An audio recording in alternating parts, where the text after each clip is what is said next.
बाजार बोलता है। इसमें एफआईज डीआईज का डेटा देख लेते हैं एक बार कि क्या एफआईज कर गए हैं कल और क्या डीआईज कर गए हैं। तो उसमें देखें तो डेटा में जैसा कि एक अच्छी चीज़ ये है कि एफआईज की सेलिंग उतनी मैसिव नहीं थी कल। 557 करोड़ मतलब इतना बड़ा कोई सेलिंग नहीं है। डीआईज की जो बाइंग है वो 1727 करोड़ की थी, लेकिन शेयर्स तो जिस तरह से कल भी गिर रहे थे उससे लगा नहीं कि पता नहीं बाइंग कौन सी पॉकेट में जा रही है, कहाँ की तरफ जा रही है।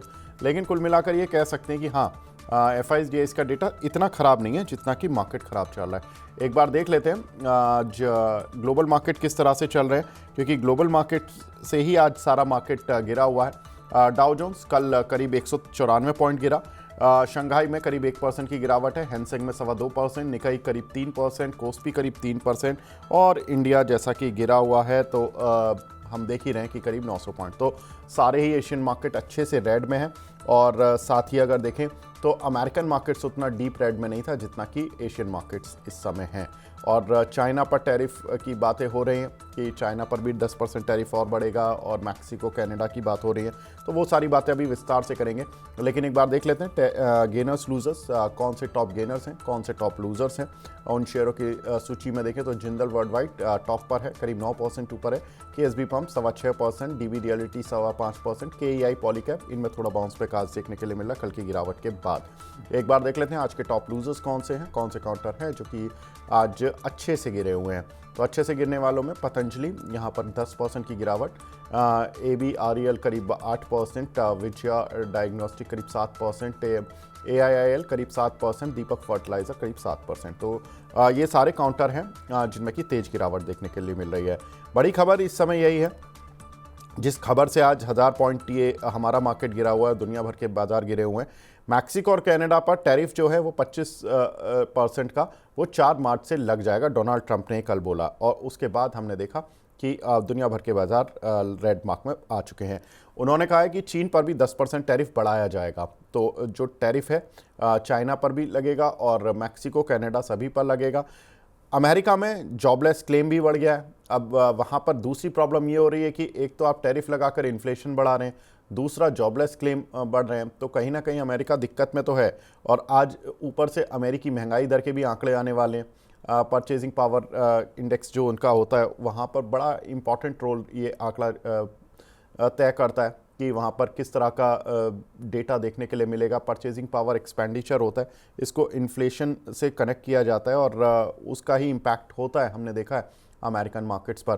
प्रशांत सर, पहले तो मैं टैरिफ पर ही बात करूंगा सर। क्या करें सर, ये टैरिफ लग जाए इससे तो जल्दी, मतलब ये 1 महीने पहले ही लग जाता तो मार्केट 1 महीने और ख़राब होने से बच जाते। जो होना था 10-15 दिन पहले ही हो जाता।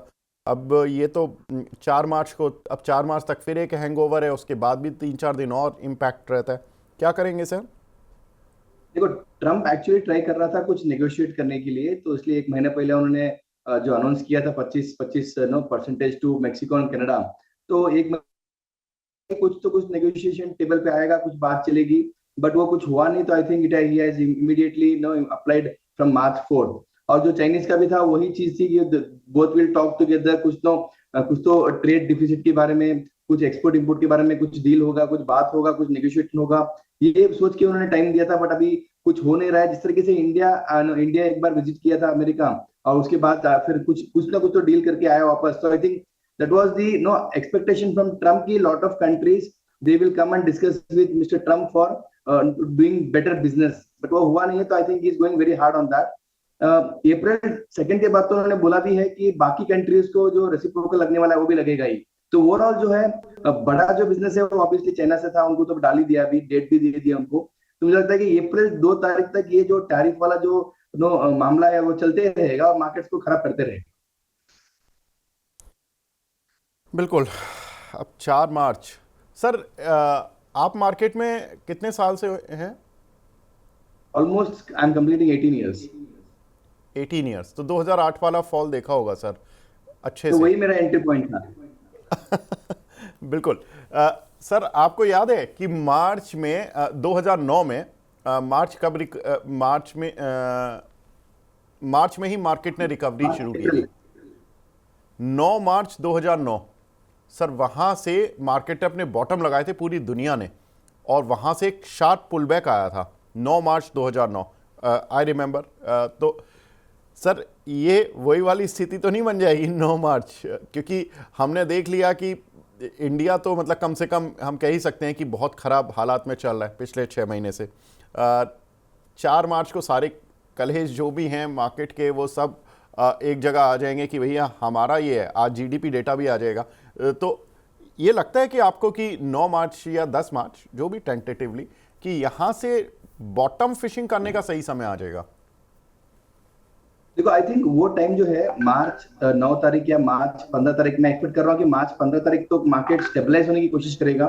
अगर वो हो गया तो I think it will be we are very much near bottom. But वो अजम्पशन बहुत मुश्किल हो रहा है because every day 200-300 points sell at any levels. आज आप देखोगे लो वॉल्यूम्स में भी स्टॉक्स बहुत अग्रेसिवली टूटे हुए हैं। तो sell at any price at any cost, ये रेंज देखते हैं मुझे लगता है कि लेवल्स देखने से अच्छा है भाव बहुत टूटने वाले हैं। मतलब मिड कैप ब्रॉडर मार्केट जो है वो बहुत खराब होने वाला है। बिल्कुल सर। कोई पर्टिकुलर शेयर्स हैं जहां पर कि ज़्यादा पनिशमेंट अभी भी मिल जाएगा? मतलब ठीक है, सारे ही शेयर्स को अच्छा पनिशमेंट ऑलरेडी मिल चुका है, लेकिन टैरिफ की वजह से कोई स्पेशल पॉकेट हो कि यहाँ से तो कम से कम दूर ही रहना है, अभी तो यहाँ पर और ज़्यादा दंड मिलना है? देखो pharma, I think pharma will extend more. Last time भी वो 20% गिरा था, अभी भी ऑलमोस्ट आई थिंक वो एक्सटेंड हो सकता है। आईटी में भी थोड़ा प्रेशर आ सकता है, मुझे लगता है कि स्टील एल्यूमिनियम में भी थोड़ा प्रेशर आ सकता है। जो एक्सक्यूजेस है मुझे लगता है कि हेल्थ केयर स्टॉक्स में शायद ज्यादा इफेक्ट नहीं आए, जैसे कि अपोलो हॉस्पिटल्स हो, मैथ हेल्थ केयर हो, वहां पे शायद ज्यादा इफेक्ट नहीं आ सकता है। बट बाकी जो है वो we are expose to IT, automobile industries. मुझे लगता है कि अभी भी ऑटोमोबाइल इंडस्ट्री में बहुत प्रेशर है because lot of after ancillary stocks will go out of India तो support US market, European market. तो वहां पे मुझे बहुत ज्यादा नेगेटिविटी लग रहा है अभी। बिल्कुल ठीक बात है। मार्केट में इस समय स्थिति काफ़ी दयनीय है और सर ने बता दिया कि कौन सी पॉकेट्स हैं जहां पर कि अभी स्थिति और ख़राब हो सकती हैं। आगे बढ़ते हैं। मैक्सिको और कनाडा वाली बात तो हो गई, लेकिन प्रॉब्लम है सर जॉबलेस क्लेम भी और इन्फ्लेशन भी।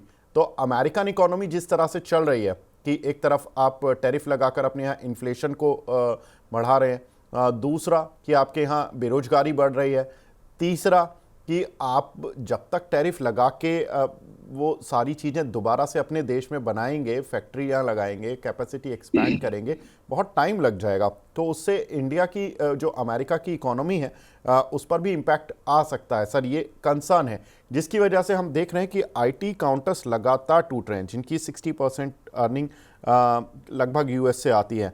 सर कैसे देखें आईटी काउंटर्स को?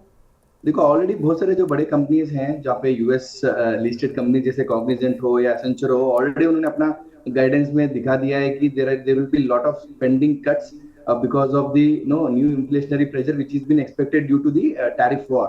सो आई थिंक वो ऑलरेडी वहाँ पे डिस्काउंट हो चुका है। 2 महीने पहले से ही वो चीज बड़े बड़े जो दिग्गज आईटी कंपनीज है उन्होंने वो हिंट दे चुके हैं। इंडियन मार्केट्स में ऑब्वियसली ऑलरेडी वो डिस्काउंट हो चुका है कि spending of western countries will be low and obviously business deals जो इंडियन आईटी कंपनीज के लिए मिलने वाले हैं तो वो भी शायद प्रोजेक्शन में वो ऑलरेडी एडजस्ट होने लगे हैं। तो price correction as well as business correction एक बार हो चुका है obviously, but sentiments will remain weak in IT as well as in automobile companies. ठीक है। आईटी निफ्टी आईटी ने 13 दिसंबर को 46,000 का लेवल पार किया था और अब आप समझ सकते हैं कि 37,422 ऑलमोस्ट 9,000 पॉइंट निफ्टी आईटी लगभग 2 महीने में अपने पॉइंट लूज कर चुकी है। सर 9,000 पॉइंट एक अच्छा खासा करेक्शन होता है एक इंडेक्स का। लगभग अगर उसके हाई से देख लें तो लगभग 20% की तरफ ये अप्रोच कर रहा है। ये बियर रन में तो नहीं चला जाएगा sir IT sector? I think obviously 20% and below would be considered as a bear run, trajectory. तो वो तो जाने वाला है। मुझे लगता है कि ये 36,000 या 35,000 के आसपास तो I think in another 1 week और 10 डेज चला ही जाएगा वो चीज। प्रॉब्लम तो है आईटी काउंटर्स में सबसे ज़्यादा है। अगर आप फिर भी दिसंबर से और निफ्टी का चार्ट देखेंगे तो सेलिंग है, मानते हैं मार्केट में भी सेलिंग है और ब्रॉडर बेस में भी सेलिंग है, लेकिन इतनी सेलिंग कि मैं एक बार देख रहा हूँ सर निफ्टी में करीब 24,768 का लेवल था और 13 दिसंबर के आसपास, और अभी चल रहा है निफ्टी 22,285। तो करीब यहाँ भी 2-2.5 हज़ार पॉइंट निकले। निफ्टी के हालांकि 2-2.5 हज़ार पॉइंट का निकलना भी एक बड़ी बात होती है, लेकिन निफ्टी आईटी सबसे बड़ा यहाँ पर कल्प्रिट उभर कर आ रहा है। सर, एक और कल्प्रिट बन सकती हैं चीज़ें, जो कि आईएमएफ ने भी भारत को चेताया है और रिस्क बताया कि इंडिया में कौन कौन से रिस्क हैं। उनका कहना है कि इंडिया में जो प्राइवेट कंजम्पशन है वो एक बड़ी समस्या बन चुकी है और इन्फ्लेशन जो है यहाँ पर काफ़ी वॉलेटाइल हो चुका है, यानी कि उतार चढ़ाव काफ़ी है। भारत को स्ट्रक्चर रिफॉर्म्स की ज़रूरत है। स्ट्रक्चर रिफॉर्म्स होते हैं जो कि इकोनॉमी को मजबूत करते हैं अंदर से। ऐसा नहीं कि एक एफडीआई खोल दिया या छोटा मोटा कोई एफआई लिमिट बढ़ा दी, ऐसे नहीं। एक बड़ा स्ट्रक्चर रिफॉर्म जिसको बोलते हैं कि हाँ, इसको पूरा ओपन अप कर दिया, उस तरह से कि अगर एफडीआई का भी रिफॉर्म लेना है तो ये नहीं कि 2-4-5% की रेट बढ़ाई है, उसको अच्छे से लिमिट खोली। लेबर मार्केट फिस्कल कंसोलिडेशन की ज़रूरत है और वो कह रहे हैं कि एक्सपोर्ट डिमांड को लेकर बिल्कुल चिंताएं हैं। एक्सपोर्ट डिमांड तो ऑफ कोर्स पूरी दुनिया को ही चिंताएं हैं, उसमें इंडिया अलग नहीं है। लेकिन सर, एक प्रॉब्लम जो कि आईएमएफ की थोड़ी सी वाजिब भी लग रही है, वो ये है कि प्राइवेट कंजम्पशन हमारे यहाँ पर वीक हो रहा है, जो उनको दिख रहा है। सर, कैसे देख रहे हैं जो टेक्सटाइल कंपनियां हैं, एफएमसीजी कंपनियां, अगर प्राइवेट कंजम्पशन वीक होगा तो इन पर असर पड़ेगा या ऑलरेडी पड़ भी रहा है, वैसे हम देख रहे हैं?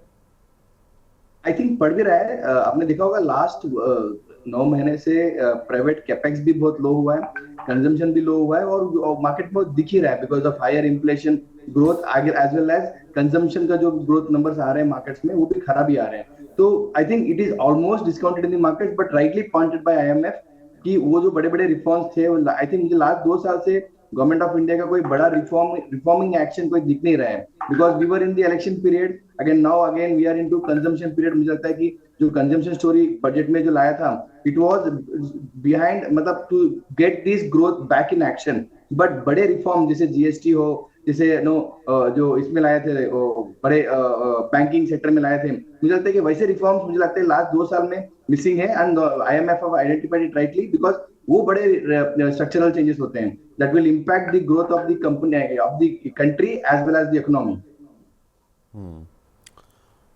बिल्कुल। लेकिन एक खबर जो कि मार्केट को शायद थोड़ा सा अलग तरीके से इम्पैक्ट करा सकती थी, सेबी को नए चीफ मिले हैं और तुहिन कांता पांडे जी अगले 3 साल के लिए सेबी के चेयरमैन नियुक्त किए जा रहे हैं।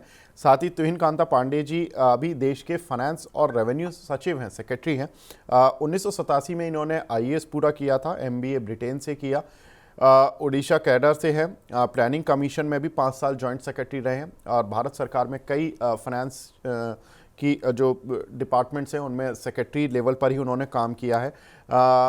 मधाबी पूरी बुश का कार्यकाल 1 मार्च को पूरा होगा, उसके बाद ये 3 साल के लिए सेबी चेयरमैन नियुक्त हो जाएंगे।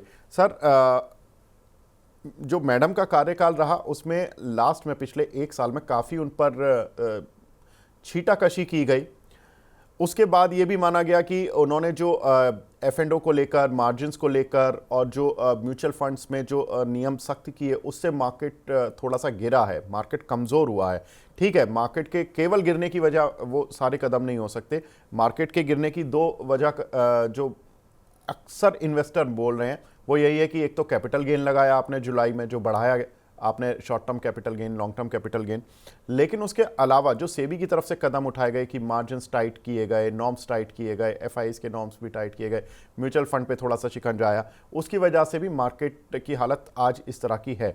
क्या इसको रिलीफ माना जाए कि एक दूसरे शख्स आ रहे हैं तो कुछ बदलाव की उम्मीद की जाए? कैसे देख रहे हैं सब ब्रोकिंग कंपनीज के काउंटर और बीएससी एनएससी के काउंटर, एससीडीएसएल के काउंटर? आई डोंट थिंक कि मतलब जो नए जो चीफ आए हैं वो इमीडिएटली वो जो 1 साल 2 साल पहले जो माधुरी जी ने जो किया था उसको फिर से रिवर्स कर लेंगे। It is very difficult, it is negative for the markets again. और मेरे हिसाब से माधुरी जी ने जो भी एक्शंस लिए थे वो मार्केट्स को बेटर करने के हिसाब से ही लिए थे। लिक्विडिटी थोड़ा सा टाइटन अप हुआ है, but I think it was no safeguarding lot of small investors.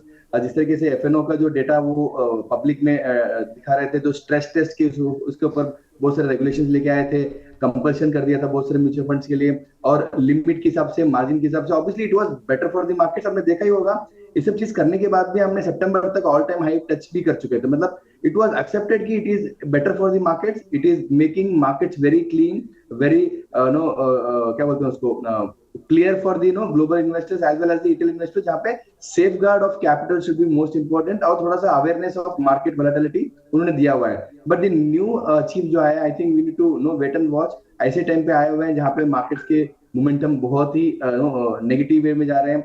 Markets के ऊपर कुछ ना कुछ तो नए एक्शंस लेके आना चाहिए to better the market volatility और make market better place for the FIIs. जो मैडम ने जो किया था, आई थिंक एफआईआईस के लिए जो एक्शंस लेके आए थे for nomination of the fund flow from the other countries, वो लगता है थोड़ा सा वो नेगेटिविटी मार्केट्स में आया था. एफआईआईस के लिए थोड़ा सा वो गुस्सा हो गए थे वो. अगर उसके ऊपर कुछ इन्होंने कुछ रिलैक्सेशन दे देते हैं इंडियन मार्केट्स और एफआईआईस के लिए, तो I think that will be a better step for him immediately once he takes charge. ठीक है, तो यहाँ पर सर तो मतलब ब्रोकिंग कंपनीज में कुछ संभावनाएं हैं, वैसे भी काफ़ी गिर चुकी हैं, या अभी जनवरी मार्च, आप तो ब्रोकिंग इंडस्ट्री में ही हैं सर, वॉल्यूम्स वगैरह कैसे हैं और क्या लग रहा है कि जनवरी मार्च क्वार्टर कैसा रहेगा? आई थिंक वॉल्यूम्स तो ऑलमोस्ट हम लोग एक साल 1.5 ईयर बैक जा चुके हैं अभी. Very dry in cash, very dry in FnO. देखिए माधवी पूरी बुश जाती हुई और यहाँ पर काफ़ी कुछ जो हमने देखा, इनके रिफॉर्म्स ऐसा नहीं है कि ठीक है मार्केट को थोड़ा सा परेशानी हुई तो जो इनके रिफॉर्म्स थे वो थोड़े से नेगेटिव साइड पर चले गए, जो लोग ऐसा एंटिसिपेट कर रहे हैं, लेकिन ऐसा है नहीं. उन्होंने बहुत सारी अच्छी चीज़ें भी की, 250 रुपये वाली SIP भी शुरू की, और जो F&O में जो प्रैक्टिस थोड़ी गलत हो रही थी उनको भी रोकने के बहुत तरीके अपनाए हैं, बहुत कारगर तरीके अपनाए हैं उन्होंने, और एक्सचेंजेस की फंक्शनिंग भी उन्होंने काफ़ी स्मूथ करने की कोशिश की है. लेकिन यहाँ पर जो अब वो ही होता है कि जब नए व्यक्ति आते हैं और जब पुराने व्यक्ति के कार्यकाल में मार्केट नहीं चलता है तो नए व्यक्ति से थोड़ी सी उम्मीदें बढ़ जाती हैं. तो तुहिन कांता पांडे जी अब चूँकि बनेंगे नए चेयरमैन, तो उनसे काफ़ी उम्मीदें हैं मार्केट को कि आते ही कुछ मार्केट को खुश करने की कोशिश करें. जैसे RBI गवर्नर आए थे तो RBI गवर्नर ने आते ही रेट कट कर दिया, तो अब पांडे जी से भी उम्मीदें यही लगाई जा सकती हैं कि कुछ ऐसा कर दे कि इन्वेस्टर्स थोड़े से खुश हो जाए. 6 महीने से पेन झेल रहे हैं, तो ये एक बड़ा इम्पॉर्टेंट स्टेप रहेगा जहां पर कि हमें देखना होगा कि जब ये शपथ लेंगे और आगे अपना कार्यकाल शुरू करेंगे, जब भी ये पहला कुछ कदम उठाएंगे तो क्या वो रिफॉर्म साइड पर होगा या ठीक करने की साइड पर होगा. तो रिफॉर्म करेंगे या कुछ पॉजिटिव करेंगे तो मार्केट डेफिनेटली इनको थोड़ा सा initial first reaction positive side पर देगा. लेकिन एक और इम्पॉर्टेंट खबर, MSCI में आज से बदलाव होने वाले हैं. कुछ एक शेयर्स जिनमें कि इन्फ्लो आने की उम्मीद है, उन शेयर्स की लिस्ट देख लेते हैं. MSCI में यहाँ पर देखें तो हुंडई में करीब $255 मिलियन का इन्फ्लो आ सकता है, और साथ ही देखें तो इंडसइंड बैंक $258 मिलियन का, जोमेटो में करीब $107 मिलियन का, Varun beverages 96 million, Mankind pharma 48, Torrent pharma 43, PB fintech 32 million, Torrent power में $8 मिलियन का, अदानी ग्रीन से करीब 167 मिलियन का आउटफ्लो हो सकता है. ये कुछ एक काउंटर है जहां पर कि इम्पैक्ट देखने के लिए मिल सकता है. IIFL कैपिटल की रिपोर्ट है. सर आपसे जानना चाहता हूँ, ये जो MSCI इंडेक्स में चेंजेस हो रहे हैं, इसमें माना जा रहा है कि 850 मिलियन से $1 बिलियन का इन्फ्लो आ सकता है. अब ये FIs का इन्फ्लो अगर आ जाता है, आज आ जाता है क्योंकि MSCI में चेंज है, तो बड़ा एक लोगों को शायद जब वो कल डेटा देखेंगे मतलब मंडे के मार्केट के लिए, तो थोड़ा सा उनको पॉजिटिविटी भी मिल सकती है. आज इन काउंटर्स पर नज़र रखें. Obviously yes, I think Zomato looks good. ये जो 7-8 जो कंपनियां थे उसमें मुझे Zomato अच्छा लग रहा है. Zomato में अभी भी मोमेंटम मुझे लगता है कि यहाँ से 5-10% मोमेंटम आना चाहिए ऐसे मार्केट्स में भी. बाकी Hyundai में आई थिंक कल परसों अच्छा सेल ऑफ भी आ चुका था, तो वहाँ पे ये जो नया इन्फ्लो है वो कवर अप कर देगा. बट ओवरऑल आज के कल के नंबर भी हम देखोगे FIS और DS के बहुत ही ना के बराबर थे. They sold almost 500 crores and we bought almost 1700 crores. So that was very minimum. तो आज भी मुझे लगता है कि यही काइंड ऑफ नंबर्स आएंगे 3 बजे के बाद, जो मार्केट्स में इन्फ्लो आ जाएगा, तो that kind of very flat numbers आएंगे, which will be indicating overall markets के लिए कि हम लोग मतलब बहुत फ्लैट हो चुके हैं. बट अगेन जिस तरीके से प्राइस एक्शन में प्राइसेस गिर रहे हैं, I think there will be lot of pain in the broader market. Sir इनमें से मतलब ठीक है जोमेटो है, लेकिन इंडसइंड बैंक और हुंडई पर आपका व्यू सर, खास तौर से क्योंकि इंडसइंड बैंक हमने देखा कि कुछ नतीजों के बाद पिटाई इसने झेली है और इसमें सबसे बड़ा इनफ्लो आने वाला है $258 मिलियन का। हुंडई आईपीओ के बाद एक निराशाजनक ही इसका प्रदर्शन रहा है इस शेयर का, खास तौर से $255 मिलियन इसमें भी आ रहे हैं। कुछ उम्मीदें कर सकते हैं मार्केट? बट जिस तरीके से प्राइस एक्शन में मैं लास्ट 3 दिन से देख रहा हूँ Hyundai as well as IndusInd bank में, मुझे नहीं लगता है कि मतलब प्राइस एक्शन में कुछ ज्यादा मोमेंटम आएगा, despite we'll have a inflow in the counter, but overall things are very negative in the markets. ठीक है, आगे बढ़ते हैं। आज सबसे बड़ा डेटा जीडीपी का वो भी आने वाला है और Q3 जीडीपी में सुधार की थोड़ी सी उम्मीदें लगाई जा रही हैं। Q3 जीडीपी ग्रोथ 5.4% से बढ़कर 6.2% रहने का अनुमान है Q-on-Q बेसिस पर। Q3 में सरकारी स्पेंडिंग थोड़ी सी बढ़ी है, उसका कुछ फ़ायदा मिल सकता है। 47% का जंप था सरकारी स्पेंडिंग में, कैपेक्स पर जो खर्च किया गया है।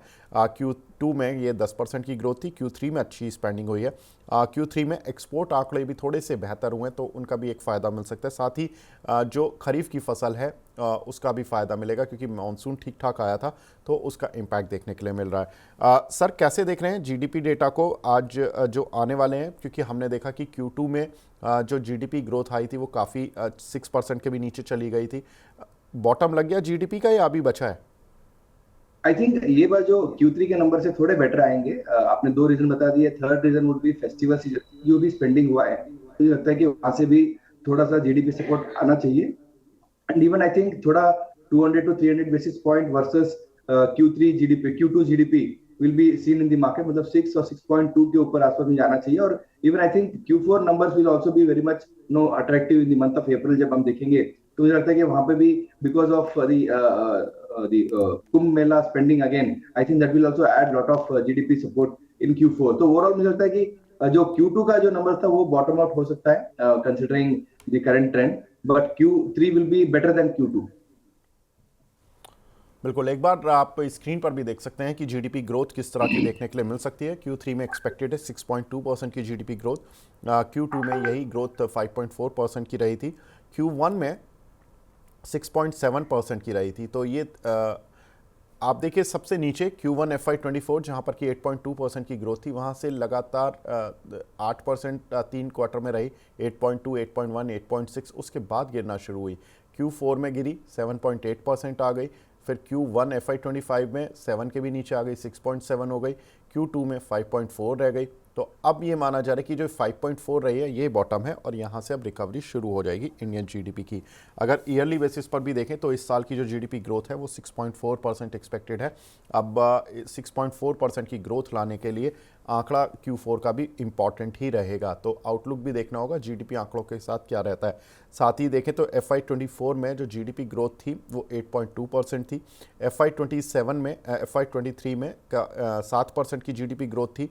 FY22 में 9.7% की ग्रोथ थी और FY21 में -5.8% की ग्रोथ थी। तो पिछले लगातार 4 सालों में जो स्लोएस्ट जीडीपी ग्रोथ है वो 2025 में रहने वाली है।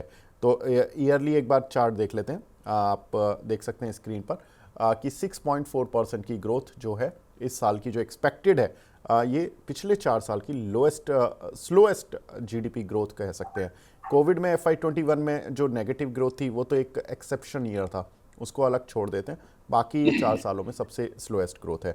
साथ ही अगर देखें तो एग्रीकल्चर में जो ग्रोथ है, सेक्टोरल ग्रोथ एक बार देख लेते हैं किस तरह के एस्टीमेट्स हैं।